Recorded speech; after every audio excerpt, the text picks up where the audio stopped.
I was pretending to read the same page of my book for the third time when he sat down across from me in the hospital lobby, and something about the way he carried himself made me realize he wasn't visiting anyone either. It was raining in Seattle, which wasn't unusual, but the gray afternoon light filtering through the tall windows of University Medical Center made everything feel muted and dreamlike. I'd been coming here every day for 2 weeks, sitting in the same cluster of chairs near the information desk with a different book each time, pretending I was waiting for someone to finish their shift or their appointment or their surgery. The truth was, I had nowhere else to go that felt safe. Before I continue this, hit that subscribe button. I post one real story every single day. And tell me in the comments, where are you watching from? I'm always curious who my stories are reaching. The man who sat down across from me looked to be in his early 40s, with dark hair that was starting to show silver and the kind of tired eyes that suggested he hadn't been sleeping well. He was wearing a charcoal wool coat over dark jeans, and he carried himself with the careful composure of someone who was used to being strong for other people, but was running on empty. But it was the way he looked around the lobby, not like someone checking the time or looking for a familiar face, but like someone who was simply grateful to be somewhere that wasn't wherever he'd come from. That made me recognize something of myself in him. He pulled out a newspaper and spread it across his lap, but I could see that his eyes weren't really following the text. Instead, he kept glancing up at the people moving through the lobby, families heading to the cafeteria, medical students rushing between classes, visitors clutching flowers and worried expressions. I'd been watching the same parade of humanity for weeks now, finding something oddly comforting about being surrounded by people who were all dealing with their own crises, their own fears, their own desperate hope that everything would somehow work out. After about 20 minutes, the man folded his newspaper and looked directly at me. "Excuse me," he said, his voice carrying just a hint of an accent I couldn't place. "I don't mean to bother you, but are you actually reading that book? Or are you doing the same thing I am?" I looked down at the novel in my hands, something I'd grabbed randomly from the library without even checking what it was about. "What thing?" I asked, though I had a feeling I already knew. Sitting here pretending to have a reason to be here when you really just need somewhere to exist for a while. The honesty in his words caught me completely off guard.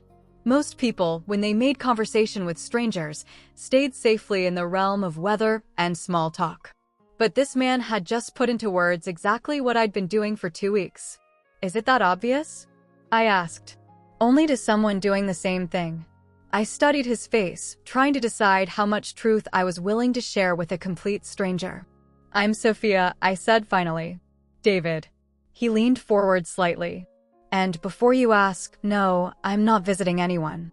I'm not waiting for test results. I'm not meeting a doctor or picking up medication." "Then why are you here?" "Same reason you are, I'm guessing. Because sometimes you need to be somewhere that feels neutral. Somewhere that doesn't have any history attached to it." I felt something tighten in my chest. "You're running from something. Aren't we all?" It wasn't really an answer, but it was honest enough that I found myself relaxing in my chair for the first time in weeks. "What's your story?" David asked gently. "If you don't mind me asking." I looked around the lobby, at all the people dealing with their own versions of crisis and uncertainty, and realized that in some strange way, this felt like the safest place I could possibly share my truth. I live with my boyfriend. Have for 2 years. And 3 weeks ago, I found out he's been cheating on me for most of that time.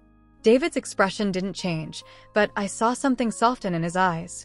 "I'm sorry." "The worst part isn't even the cheating," I continued, surprised by how easily the words were coming. "It's that when I confronted him about it, he acted like I was being unreasonable for being upset. Like I should have expected it, because we never actually talked about being exclusive." "Did you think you were exclusive?" "I thought we were building a life together. I thought the apartment we shared and the vacations we planned and the way he introduced me to his family meant something." I laughed, but it came out bitter. Apparently, I was the only one operating under that assumption. David was quiet for a moment, and I could see him choosing his words carefully. "So you're avoiding going home?" "I can't face him right now. I can't face the apartment that suddenly feels like a lie, or the bed we shared, or the coffee maker I bought because I thought we'd be making coffee together for years to come." I shrugged. So I come here and pretend to read books while I try to figure out what to do next. What do you want to do next? The question was so simple, but it hit me like a revelation. For 3 weeks, I'd been focused on what I should do, what was practical, what made financial sense. But what did I actually want? I want to stop feeling like an idiot for believing in something that wasn't real, I said.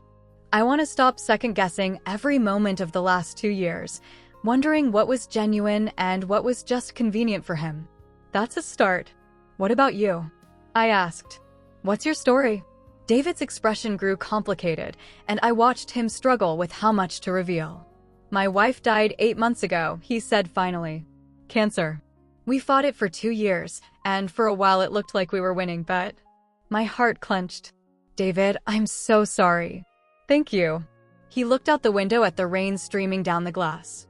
The thing is, everyone keeps telling me I need to move on, to start living again, to honor her memory by being happy.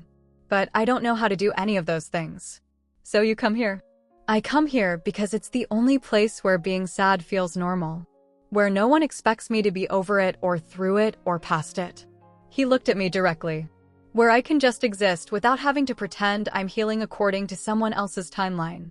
We sat in silence for a moment, two strangers who had stumbled into each other's carefully constructed hiding place. How long have you been coming here? I asked. About 6 weeks. You?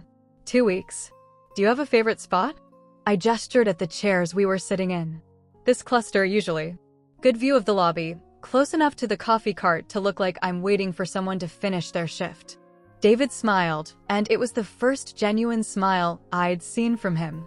I usually sit over by the windows, he said. But today they felt too exposed. Bad day. Difficult day. It would have been our 15th wedding anniversary. The words hit me like a physical blow. David. I woke up this morning and for just a moment, I forgot. I reached over to tell her about the dream I'd had, and the bed was empty, and it all came rushing back. His voice was steady, but I could see his hands trembling slightly. So I came here because I didn't know where else to go. What would you do if you were in my place? Tell me in the comments. I stared at this man who was carrying a grief I couldn't even imagine, and suddenly my own problems felt both insignificant and completely connected to his. We were both refugees from lives that had stopped making sense, both seeking asylum in the neutral territory of a hospital lobby. David, I said quietly, can I ask you something? Of course. What was she like? Your wife. Something in his expression shifted, and for the first time since we'd started talking, he looked truly peaceful. She was brilliant. Emergency room doctor, actually. She worked here, at this hospital. He gestured around the lobby. That's part of why I come here. Sometimes I can almost feel her presence in these halls. She sounds amazing. She was. She was also stubborn and competitive, and she had terrible taste in movies. David's smile was soft with memory. She used to say that love wasn't about finding someone perfect, it was about finding someone whose imperfections you could live with forever. That's beautiful. She was right about most things, including the fact that I'd be terrible at being alone. I felt something shift in the air between us, something that made my pulse quicken. David, you're not alone right now. No, he said, looking at me with an intensity that made my breath catch. I'm not. We looked at each other across the small space between our chairs, and I felt a connection forming that went beyond shared misery or mutual hiding. There was something about the way he looked at me, like he was seeing something in me that I didn't even see in myself. Sophia, David said, his voice rough with emotion. I need to tell you something. What? Sitting here with you, talking about real things with someone who isn't trying to fix me or rush me through my grief. It's the first time in 8 months that I felt like a person instead of just a collection of wounds. My heart started racing. David, I know this is complicated.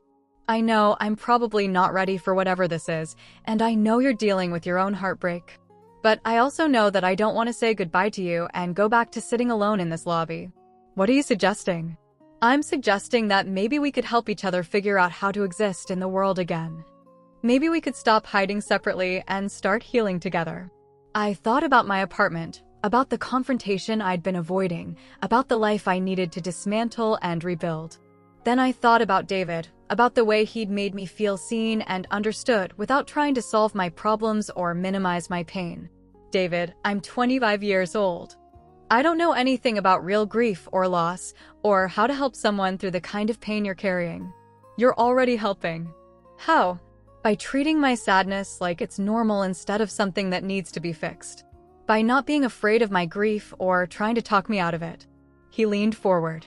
By making me remember that connection doesn't always have to be complicated or heavy. Sometimes it can just be two people recognizing something true in each other. I felt tears starting in my eyes, not from sadness, but from the overwhelming relief of being understood. What would this look like? I asked. Us helping each other. I don't know. Maybe we could start by not coming here alone anymore. Maybe we could have coffee somewhere that isn't a hospital cafeteria. Maybe we could figure out how to face our respective homes without falling apart. David, people would say this is crazy. That we're both emotional messes who are just projecting our problems onto each other. Maybe they'd be right. Or maybe they'd be wrong. Maybe. I looked at this man who had appeared in my hiding place like some kind of unexpected answer to a question I hadn't known I was asking, and I felt something I hadn't experienced in months. Hope. Okay, I said. Okay. Yes. Let's try healing together. David's smile was like sunrise after the longest night. Can I start by walking you to your car? He asked. And maybe we could plan to meet for actual coffee tomorrow instead of hiding in separate corners of this lobby? I'd like that. We stood up together, and when David offered me his arm, I took it without hesitation. As we walked toward the hospital exit, I realized that for the first time in weeks, I wasn't afraid of what came next. That was 7 months ago. David helped me find the courage to end things with my boyfriend and move into my own apartment. I helped him learn that loving someone new doesn't diminish the love he had for his wife. We took things slow, respecting both his grief and my trust issues, building something real on the foundation of radical honesty we'd established in that hospital lobby. We still go back sometimes, David and I. Not to hide, but to remember. To sit in those same chairs and marvel at how two broken people can find exactly what they need in each other's company. Before I go, thank you. These stories are real. They're mine. And I share one every day. If you want to hear more, subscribe. Last month, David took me to meet his wife's grave. We brought flowers and coffee, her favorite kind, and he told her about me while I stood quietly beside him. When we left, I swear I felt her blessing in the way the Seattle rain finally stopped and the sun broke through the clouds for the first time in days.